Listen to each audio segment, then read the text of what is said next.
Okay, class. So, another topic in thermodynamics. Constant volume process. So, this is under the processes of ideal gases. Okay? So, take note that previously, we already discussed about the constant pressure process. So, by this time, we are now going to take up constant volume process, or this is sometimes called isometric process. Sometimes also called isochoric process or isometric process. Okay? So, take note that for a constant volume process, the from the diagram or PV diagram in the previous discussion for constant volume process, the exponent for N for isometric process, isochoric or isovolumic process is equal to infinity. Okay, so substituting now the value of N equals to infinity. So for B now is equals to constant. Okay, so let us now consider the PVT relation for this process. Okay, so for constant volume process, the PVT relation, of course, from the formula, PV is equals to MRT, or this is the equation of state. PV is equals to MRT. And combining, of course, the equation for the combined ideal gas equation, and then eliminating the volume since B sub 1 is equals to B sub 2. So therefore, the relation for the pressure and temperature is P1 over T1 is equals to P sub 2 over T sub 2. Okay, so let us now consider the figure on the right of the slides. So we have here the first part is the PV diagram. Okay? So, since the volume for this process is constant, so we have here the line 1 to 2. So, meaning this line is perpendicular to the line of the volume. Okay? So, and the right portion of the illustration is the TS diagram. Okay? So, wherein the work non-flow is equal to the area under the PV diagram. And since dB for constant volume process is equal to 0, therefore, the work non-flow is equal to 0 also. So, take note, class, of the value for the non-flow work. Okay? So, if you are asked, of course, to answer a question determining the work non-flow, therefore, you can easily answer that the work non-flow is equals to 0. Okay? So, the next is, of course, the heat transferred for the process. So, take note that the heat transferred is equals to the area under the TS diagram as previously shown. Okay? So, the area below the TS diagram is this. Okay? So, taking a differential is here, multiplied by T. Okay? So, therefore, Q is equals to the integral of the differential entropy or the change in entropy multiplied by the temperature. Okay?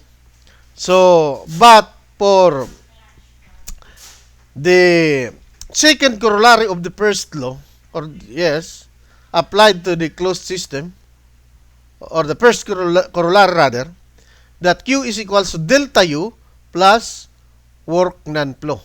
Okay?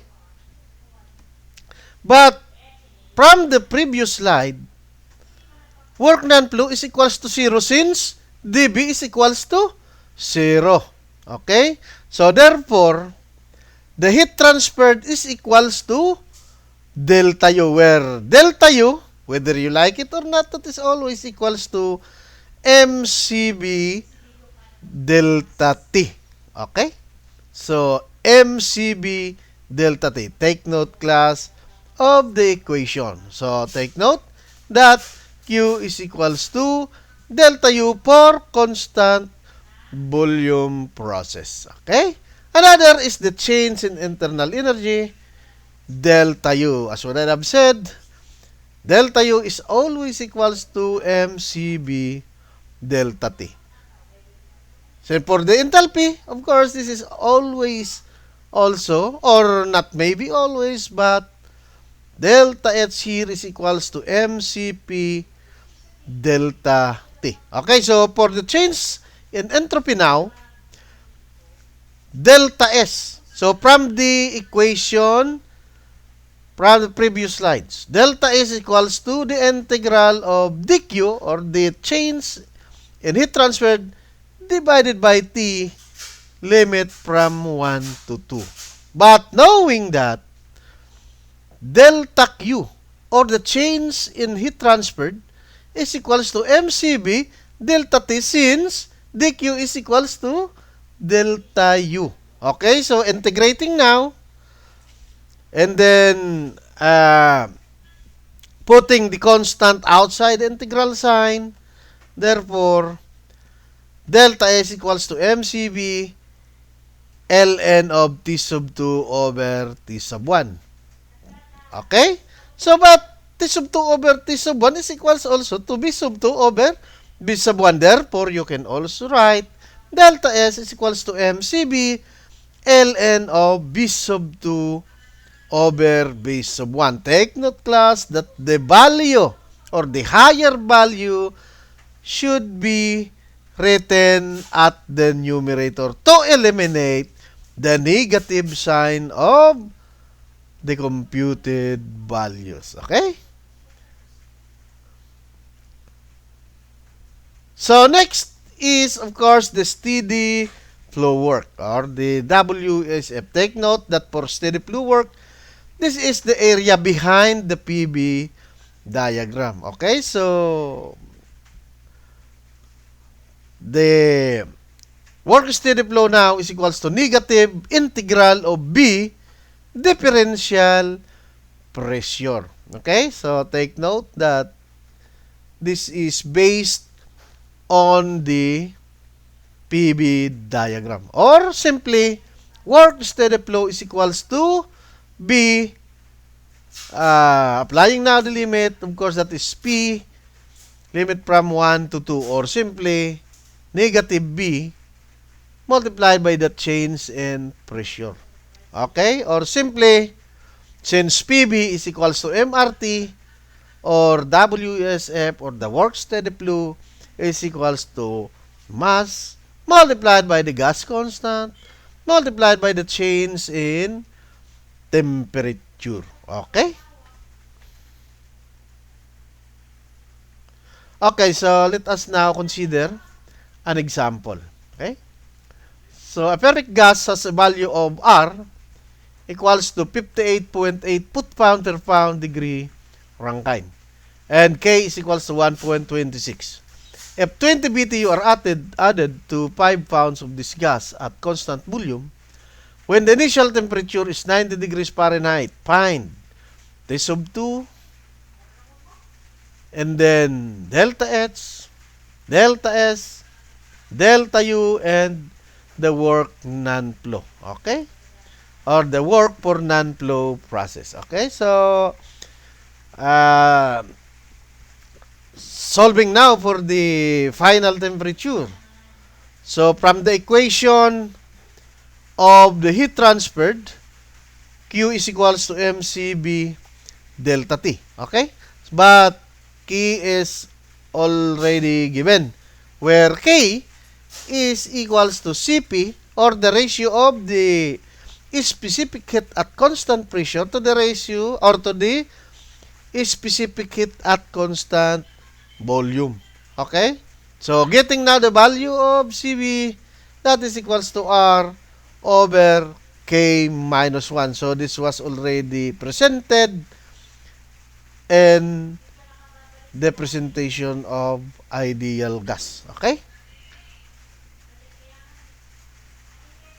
So, CP now is equals to K multiplied by R. So, the value of CB will be multiplied only by R in order to determine CP. Okay?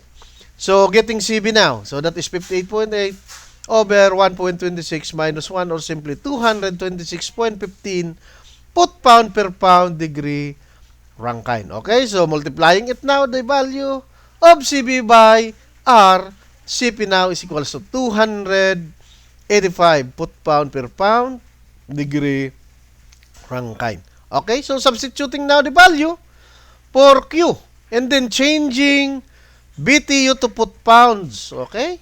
So, T sub 2 now is equals to 103.76 degrees Fahrenheit or simply converting it to Rankine, that is 563.76 Rankine. Okay? So, the change in enthalpy, so that is equals to MCP delta T. Substituting now, the mass of 5, CP of 285, change in temperature of 13.76 minus 90 divided by 778 to make it BTU. The value of the change in enthalpy now is 25.2 BTU. Okay? So, for the change in entropy, from the equation delta S is equals to MCB integral of delta T over T limit from 1 to 2. Okay? So, substituting now, since temperature are already known, delta S equals to 5 multiplied by 226.15 ln of 563.76 over 90 plus 460. So, take note, class, that when you substitute the value of temperature in this equation, it should be in an absolute value to avoid error of your answer. Okay? So, the value now of the entropy is 0.036 BTU per degree Rankine. Okay? So, another is the change in internal energy. So, again, change in internal energy is always equals to MCB delta T. Okay? So, take note that for a constant volume process, heat transferred is equal to delta U since work non-flow is equals to 0. Therefore, delta U is equals to Q is equals to 20 BTU. Okay? So, for the non-flow work, take note that since dB is equals to 0, therefore, the work non-flow is also 0. Okay?